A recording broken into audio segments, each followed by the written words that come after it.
देश विकासका लागि नेपाली जनताले धेरैचोटि ठुला जनआन्दोलनहरू हाकेका छन्, ठुल्ठुला आन्दोलनमा सहभागी भएर देशको व्यवस्था परिवर्तनका लागि लडेका छन् र त्यसैको स्वरूप 82 सालको आन्दोलन पनि नेपाली युवाले त्यसै विथितिका विरुद्ध सुरु गरेको आन्दोलन थियो। तपाईहरूको यो भ्रष्टाचार र तपाईहरूको यो नातावादले देशको स्थिति दिनदिनै खस्किँदै गइसकेपछि नेपाली युवाहरू सडकमा आउन बाध्य भएका हुन्।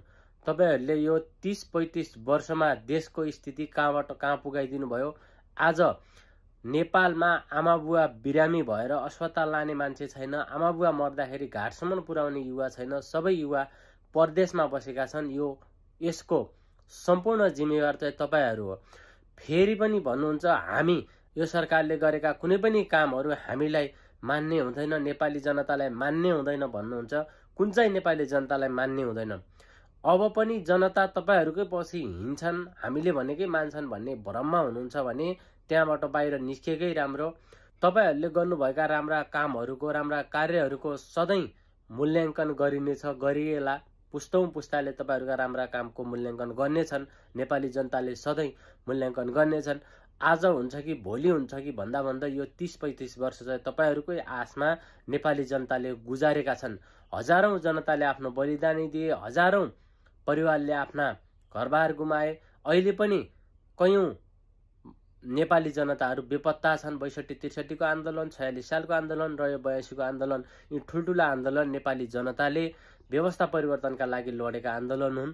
त्यसैले आन्दोलन भनेका नेपाली जनताले सहनै नसक्ने व्यवस्थाका विरुद्ध लड्ने आन्दोलन हो। तपाईहरूबाट देशको विकास नहुने देखेर देशमा दिनदिनै भ्रष्टाचार व्यथिति बढ्दै गइसकेपछि नेपाली युवाहरू सडकमा आउनु परेको हो। यो कुरा चाहिँ तपाईहरूले बिर्सिनु हुँदैन।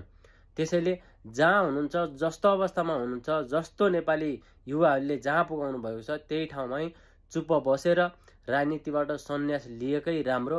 होइन भने फेरि देशको स्थिति खलबल बनाउने, देशमा विभिन्न किसिमका आन्दोलनहरू सिर्जना गर्ने, विभिन्न युवाहरूलाई विभिन्न बहानामा सडकमा उतार्ने, नारा जुलुस गर्न लगाउने र देशको स्थिति अस्थिरतर्फ धकेल्ने र नेपालको न्यायालयलाई आफ्नो हातमा लिन खोज्ने र नेपालका न्यायालयप्रति धावा बोल्ने काम गर्नुभयो भने तपाईहरूलाई नेपाली जनताले कहिले पनि माफी गर्दैनन् र अझै यो 82 सालको यो लखेटाई भन्दा अझ धेरै ठुलो लखेटाई चाहिँ भोग्नुपर्ने हुनसक्छ तपाईहरूले।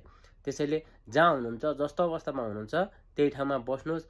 अब तपाईहरूबाट कुनै पनि सिनको भाँचिँदैन, कुनै पनि उपलब्धि हासिल हुँदैन। तपाईहरूको काम भनेको भ्रष्टाचारी जोगाउने, बलात्कारी जोगाउने, हत्यारा जोगाउने, भ्रष्टाचार गर्ने र त्यही भ्रष्टाचार गरेको पैसाका थुप्राहरू जलेका खुद नेपाली जनताले खुद आँखाले देखे त। त्यसैले तपाईहरूबाट कुनै पनि आश गरिएको छैन, गरिँदैन।